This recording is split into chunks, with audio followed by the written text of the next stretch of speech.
لما قررت أشتغل بالفريم المعدن حبيت إني أقدم لكم تصميم جديد ومختلف عن الشائع. هنشرح النهاردة تنفيذه بكل التفاصيل، وإزاي بعمل البطانة والجيب، وإزاي بنثبتها في الشنطة بطريقة احترافية، وإزاي بنثبت الفريم. بس قبل ما نبدأ هطلب منكم ما تحملوش الفيديو قبل ما تسمعوه، وتشتركوا في القناة لو بتسمعوني ومش مشتركين.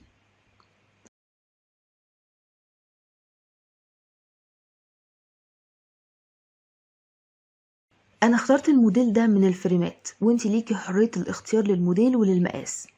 الفريم ده مقاساته 26 في 16 سنتي.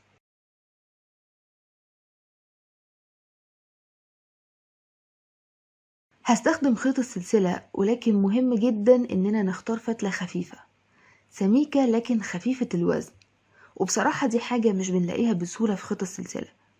يعني البكرة دي وزنها 200 جرام وفيها تقريبا 100 متر. هشتغل بإبرة رقم 6، أعمل عقدة بداية وأبدأ أشتغل السلاسل. بنشتغل وبنقيس على الفريم. معايا كان 28 سلسلة على قد العرض بالظبط. من تاني سلسلة في حلقة الظهر هبدأ أشتغل غرز حشو لغاية آخر السطر.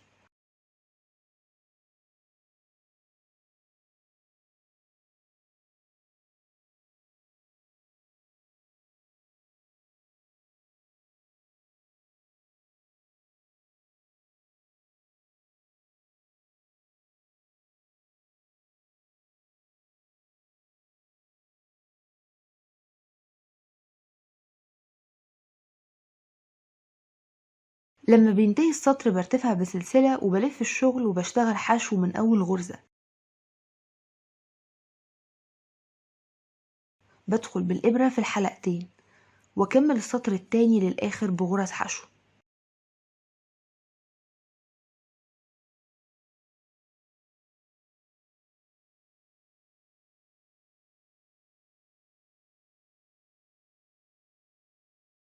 ودلوقتي بنبدأ في السطر التالت، سلسلة ولف الشغل وأعمل حشو في أول غرزة.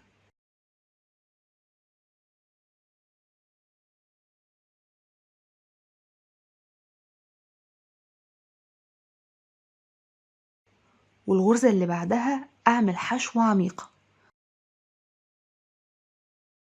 غرزة الحشو العميقة هي إني بدخل بالإبرة تحت غرزة الحشو بدل حلقتين الغرزة وأعمل حشو.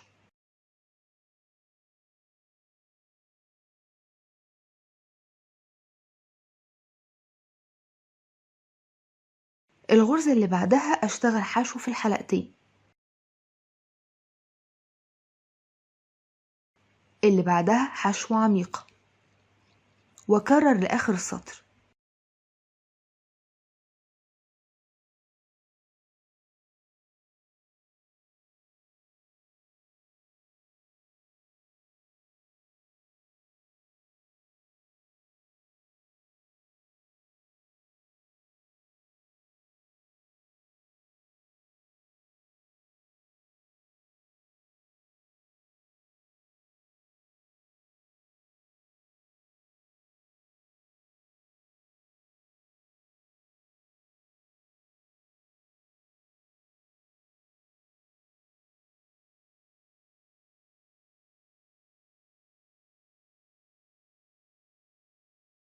وينتهي السطر بغرزة حشو زي ما بدأ.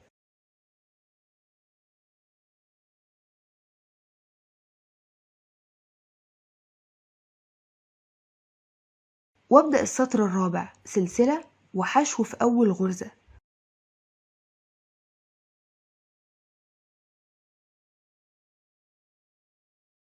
وحشو في التانية. وغرزة الحشو التالتة هتكون شكل خلية النحل، لأني هدخل بالإبرة في الحلقة التانية لغرزة الحشو العميقة الأولى،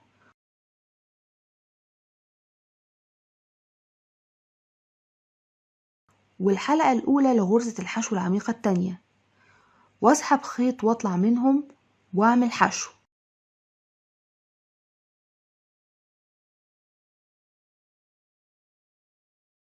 والغرزة اللي بعدها حشو.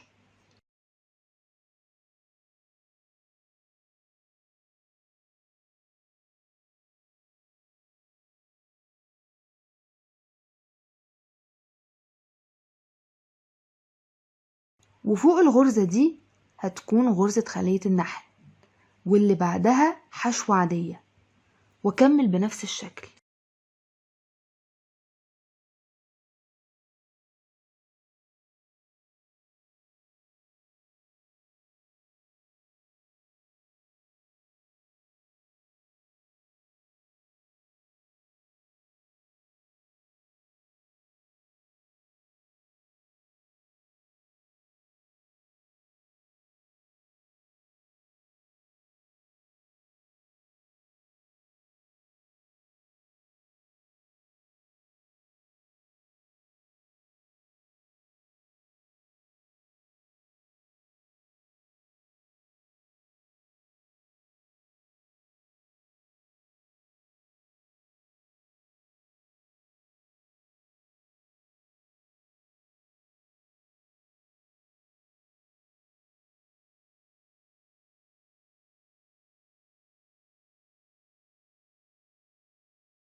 وينتهي السطر ب2 غرزة حشو زي ما بدأ.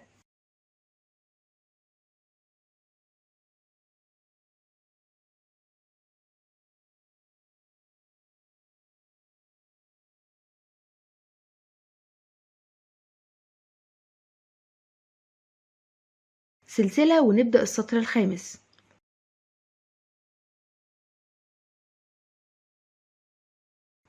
السطر الخامس بيبدأ بغرزة حشو عميقة،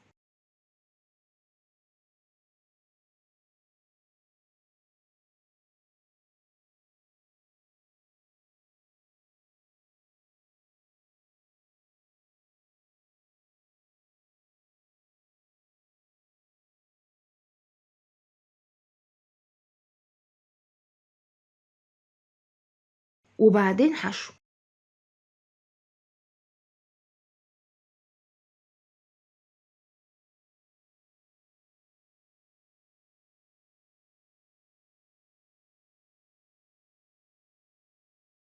وبعدين حشو عميقة،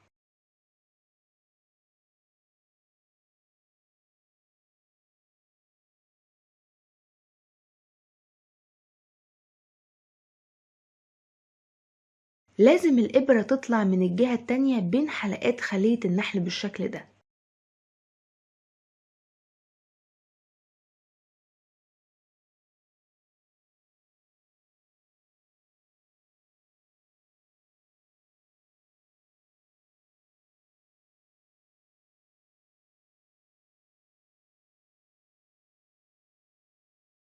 وبعدين حشو،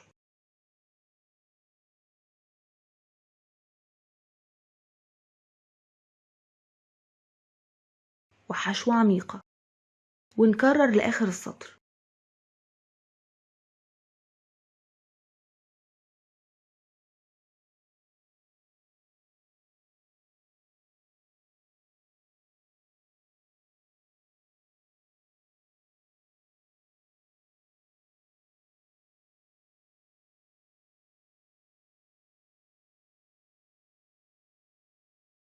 مش هنحتاج نقلب الشغل مع كل غرزة، ايدينا هتحس المكان المظبوط لخروج الإبرة.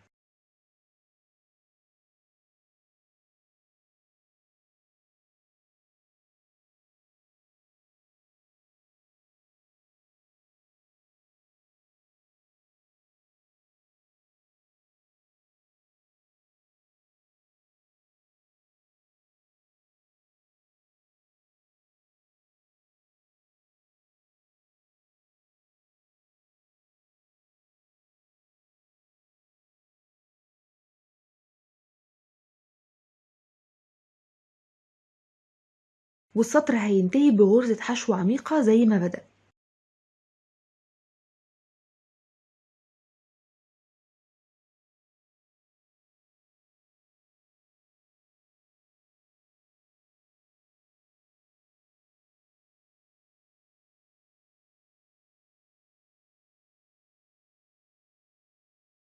بنبدأ السطر السادس سلسلة،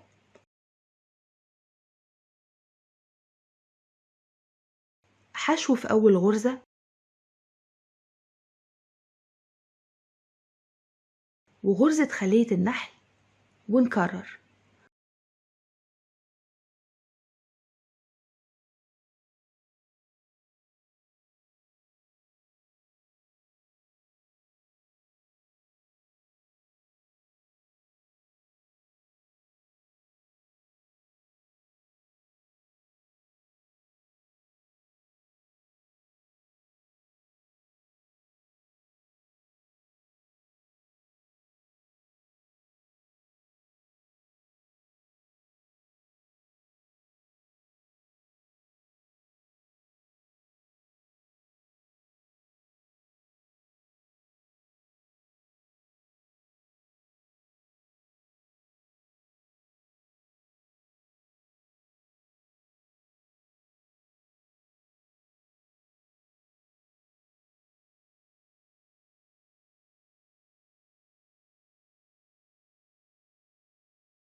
وينتهي السطر بغرزة حشو زي ما بدأ.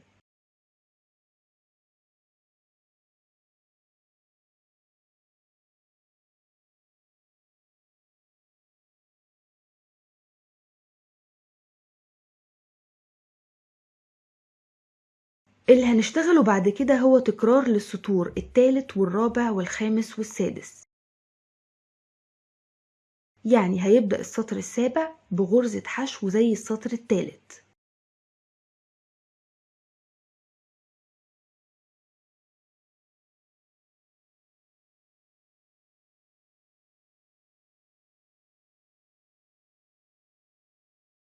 وبعدها حشو عميق،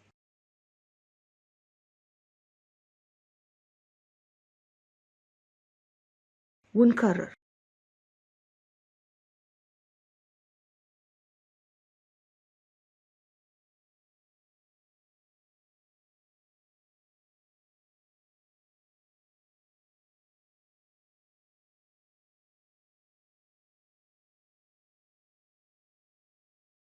وينتهي السطر بغرزة حشو.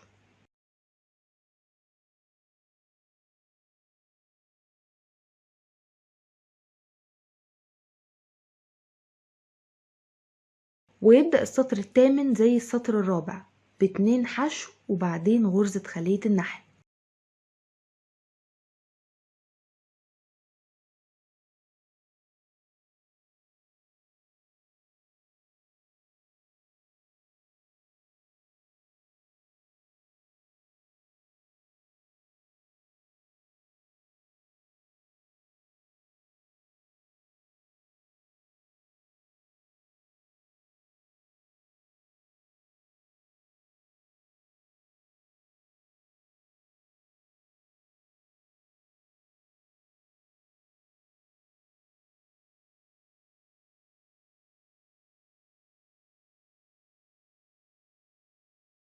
وينتهي ب2 حشو.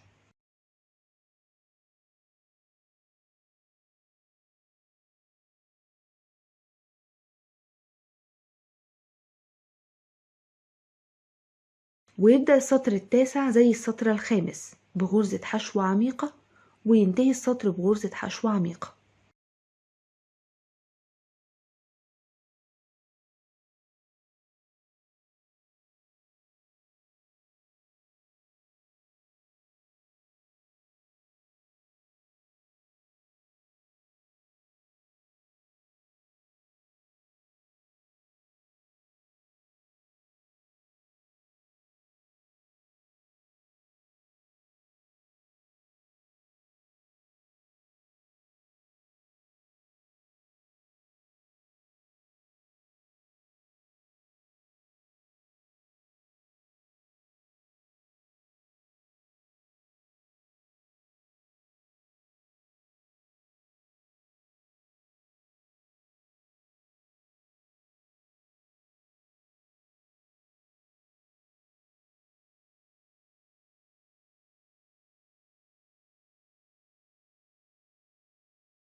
والسطر العاشر هيكون زي السادس، يبدأ بحشو واحدة وبعدين غرزة خلية النحل.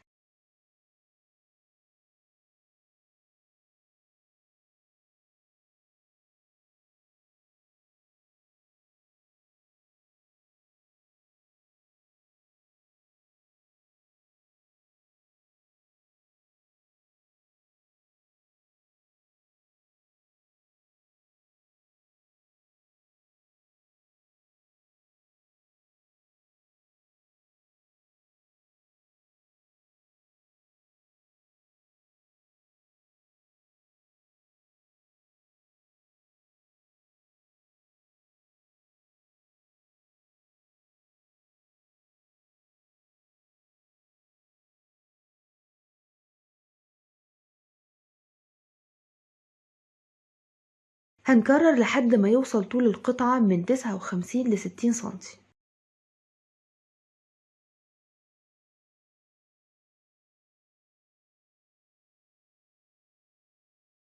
بعد كده بنبدأ نشتغل سطر بغرزة السحب على الجنب، هنشتغل غرزة قدام كل سطر.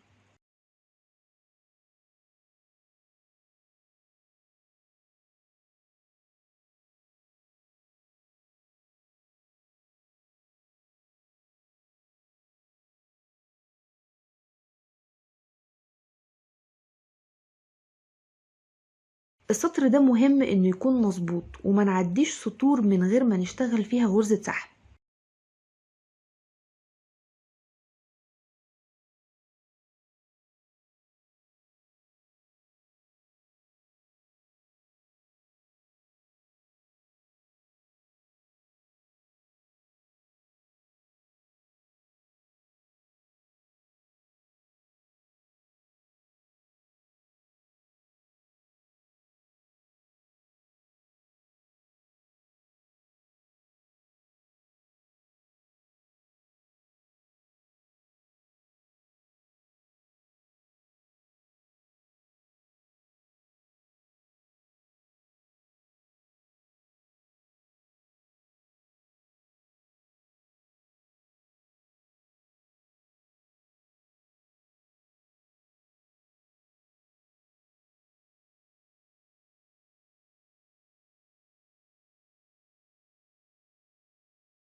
من غير ما نعمل سلسلة في الركن هنشتغل غرز سحب على جهة البداية.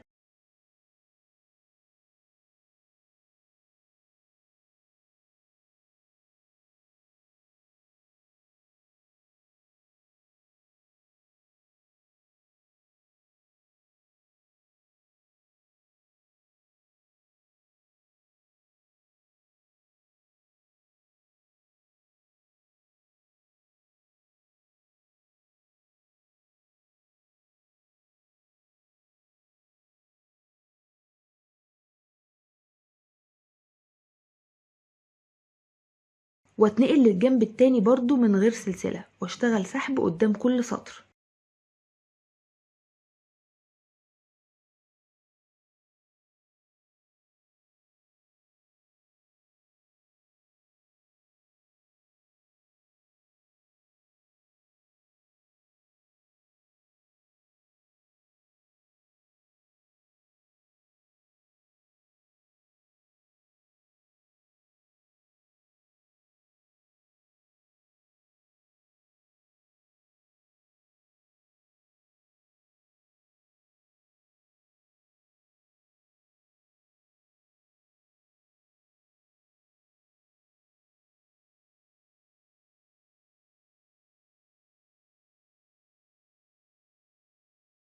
ولما بوصل لآخر سطر اشتغلته في القطعة كلها بشتغل فوقه سطر من غرزة الحشو علشان النهاية تشبه البداية.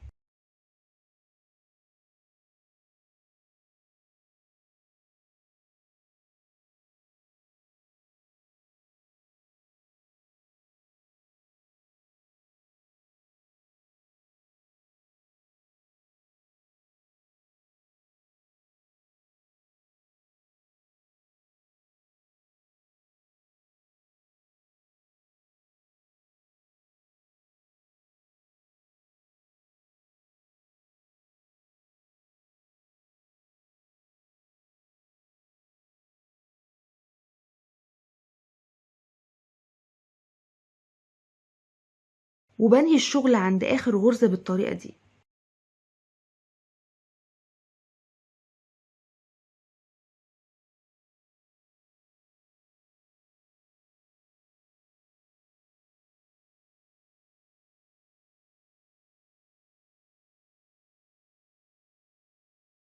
أعمل عقدة بداية واشتغل تقريبا 20 سلسلة.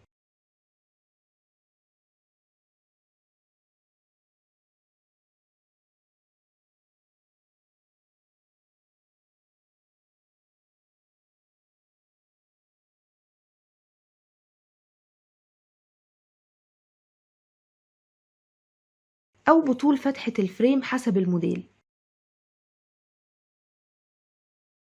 وابدأ أشتغل غرز حشو من تاني سلسلة.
أنا ارتفعت 28 سطر بغرزة الحشو. عدد السطور ده هنحدده بناء على عدد غرز السحب اللي اشتغلتها على الجنبين في القطعة دي، يعني بعد الغرز دي بطول القطعة.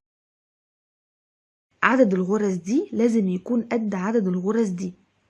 معايا كان 28، ومن الماركر للماركر 20 غرزة قد سلاسل بداية الجنب. ثبت الدبابيس للقاعدة والحلية المعدن اللي اخترتها للشنطة. قبل ما نبدأ في تشبيك الجنب هشتغل عليه سطر بغرزة السحب، لأن ده بيسهل جدا وبيظبط التشبيك.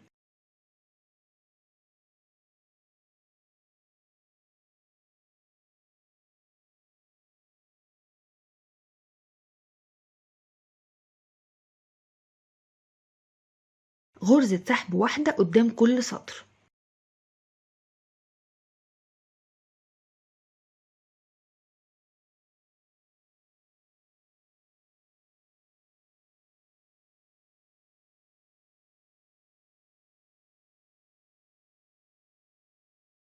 دي غرزة الحشو اللي كان بينتهي بيها السطر، ودي السلسلة اللي كان بيبدأ بيها السطر.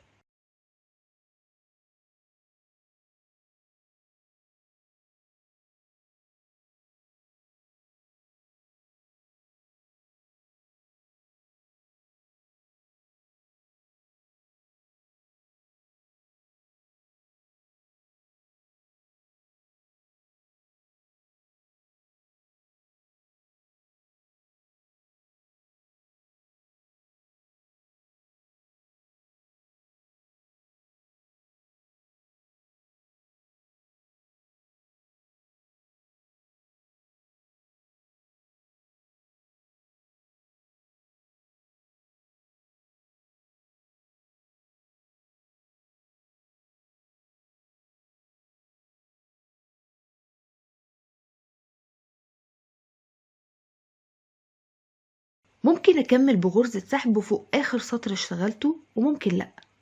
أنا هقطع الخيط هنا، بس بعمل حساب الخيط اللي هستخدمه في التشبيك.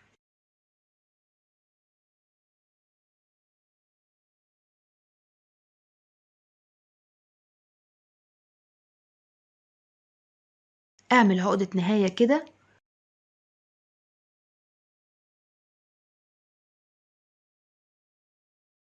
طبعا هنشتغل جزء تاني بنفس الأعداد بالظبط.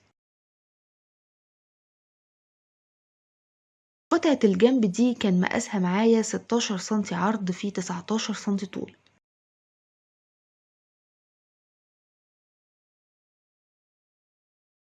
وال19 سنتي دول هم ارتفاع الشنطة.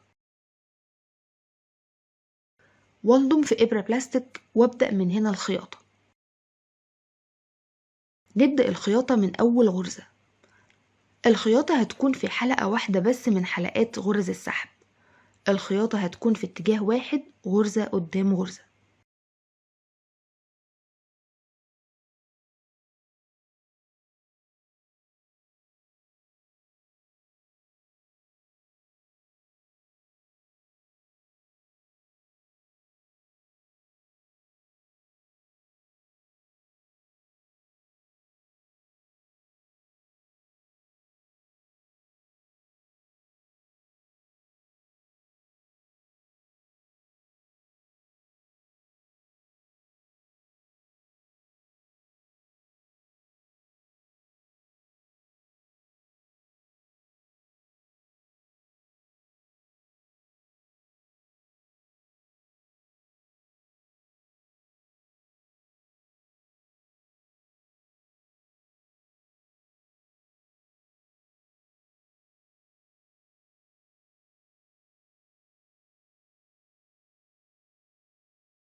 وبنفس الطريقة دي أثبت الجنب التاني.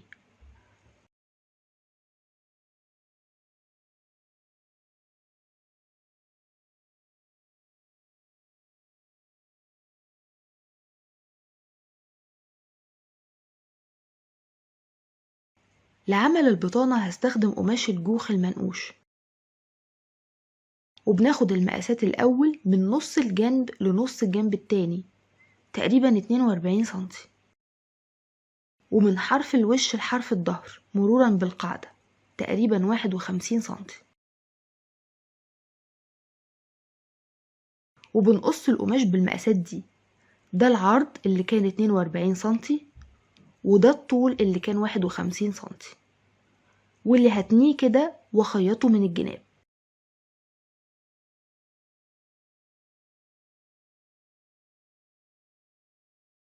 بعد كده بنمسك الركن ده ونفتحه بالشكل ده، ونتني تانية بنفس عرض جنب الشنطة.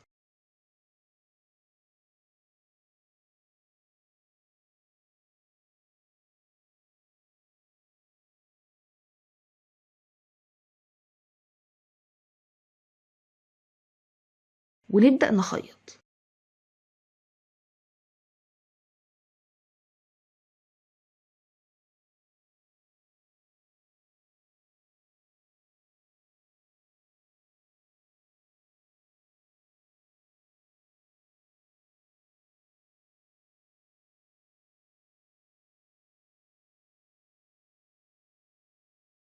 ونعمل نفس الشيء مع الركن التاني.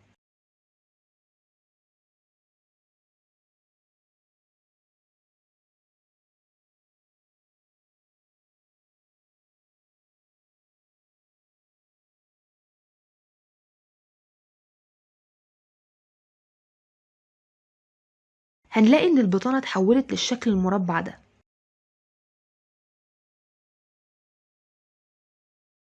وعلشان نعمل الجيب هقص قطعة قماش بطول 33 سنتي وعرض 22 سنتي،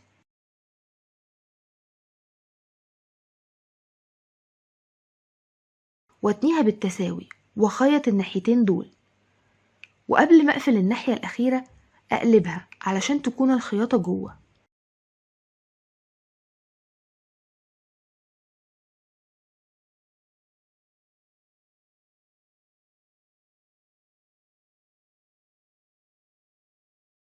واتني الحرف بالشكل ده،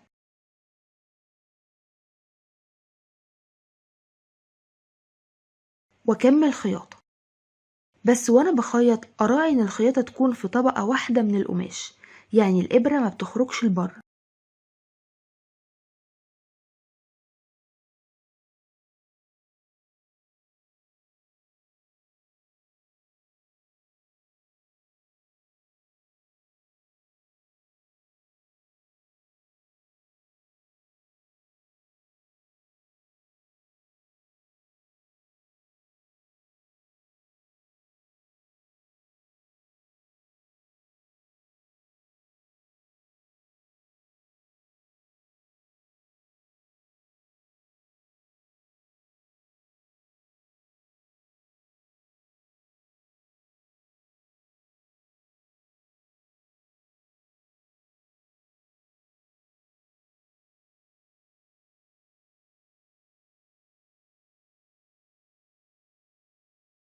اخرج الابرة من الجهة اللي هبدأ منها تثبيت الجيب،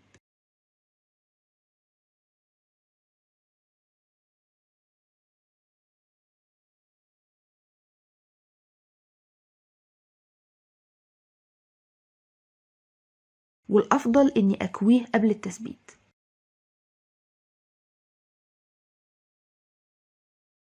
هعدل البطانة واحدد المكان اللي هخيط فيه الجيب واثبته بدبابيس.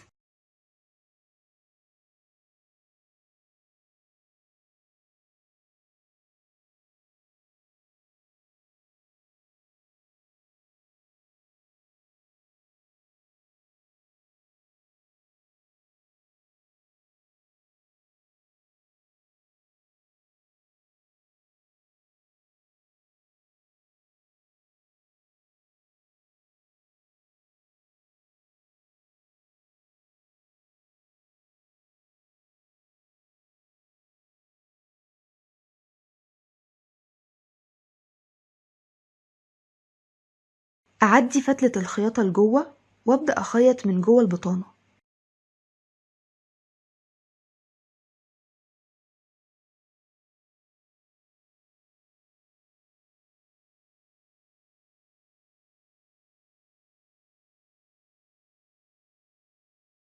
ايدي من الناحية التانية هتتأكد ان الابرة ما بتخرجش للطبقة الخارجية من القماش، هي بتعدي بس من طبقتين، البطانة وطبقة واحدة للجيب.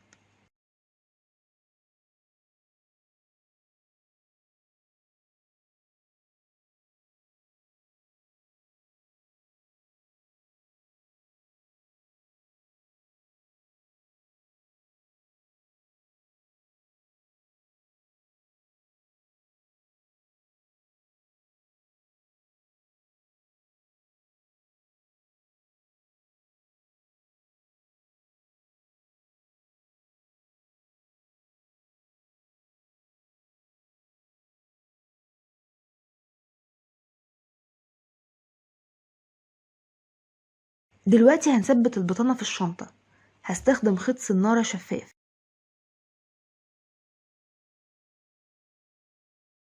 أبدأ بغرزة في الكروشيه علشان أعقد الخيط،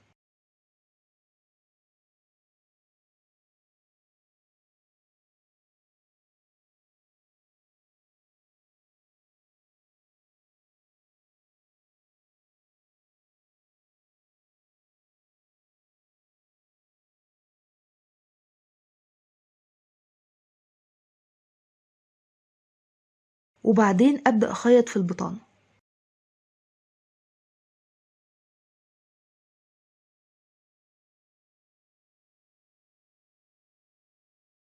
الإبرة هتدخل وتطلع من تحت حلقتين غرزة الحشو.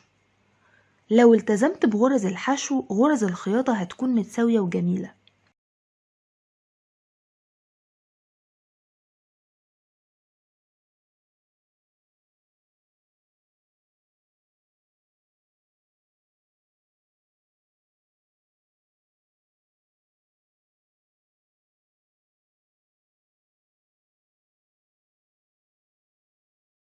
بعد ما بنخلص تركيب البطانة بيجي دور الفريم.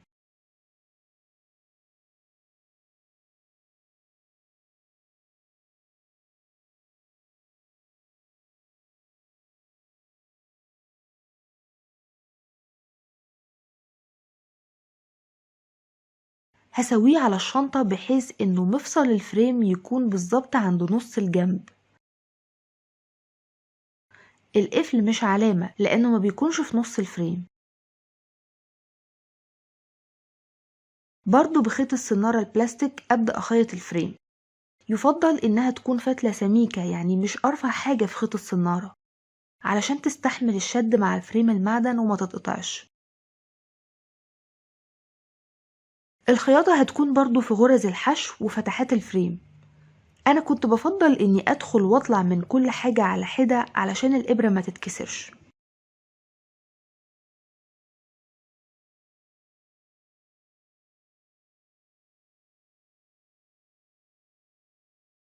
غرز الحشو بنمشي فيها خياطة بالدور، لكن فتحات الفريم بنسيب تقريبا فتحتين بين كل غرزة والتانية لأنها بتكون قريبة من بعضها قوي.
من أجمل حلول اليد المناسبة للشنطة دي هي سلسلة معدن قصيرة من لون الفريم بنركبها بشكل ثابت.